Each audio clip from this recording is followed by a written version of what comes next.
पुढची बातमी पाहूयात। नालासोपारा पूर्वेकडील रेल्वे स्टेशन परिसरामध्ये आज एक वेगळंच दृश्य पाहायला मिळालं। बाजार बंद असल्यामुळे भाजी विक्रेते हातगाडीसह रिकामेच होते, मात्र त्यांनी या पूर परिस्थितीतून मार्ग काढला आणि प्रवाशांना पाण्यातून बाहेर काढण्याचा व्यवसाय सुरू केला। चक्क 10 ते 50 रुपये घेऊन पाण्यातून प्रवाशांना बाहेर काढण्याचा व्यवसाय हे काही जण करताना दिसले।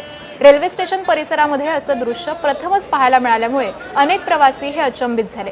एका बाजूला मुसळधार पावसामुळे निर्माण झालेलं संकट, तर दुसऱ्या बाजूला त्यावरचा हा अनोखा व्यवसाय अशा दुहेरी परिस्थितीनं नागरिकांना विचार करायला लावलाय।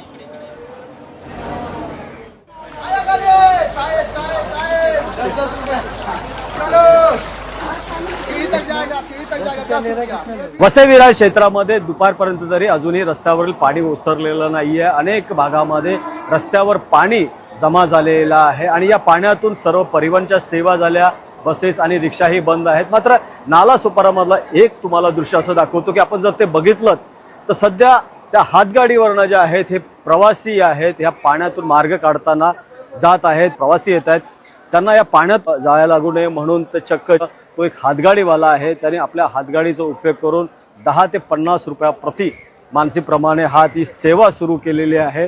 आपण जर बघितलं तर सध्या वसई विरारमध्ये हे पूर्ण पाण्याने भरलेलं असं चित्र आहे आणि यामध्ये काल जर बघितलं तर ट्रॅक्टर लोकांनी स्थळी पोहोचण्याचा प्रयत्न केला। सध्या वसई विरार शहरामध्ये पालिकेच्या परिवहन सेवा बंद आहेत, तर रिक्षाही बंद आहेत, त्यामुळे अतोनात हाल जे आहेत हे नागरिकांचे या ठिकाणी होत आहेत आणि त्याचाच फायदा काही जण घेताना दिसून येतात। प्रभाकर कुडालकर, एबीपी माझा, नालासोपारा।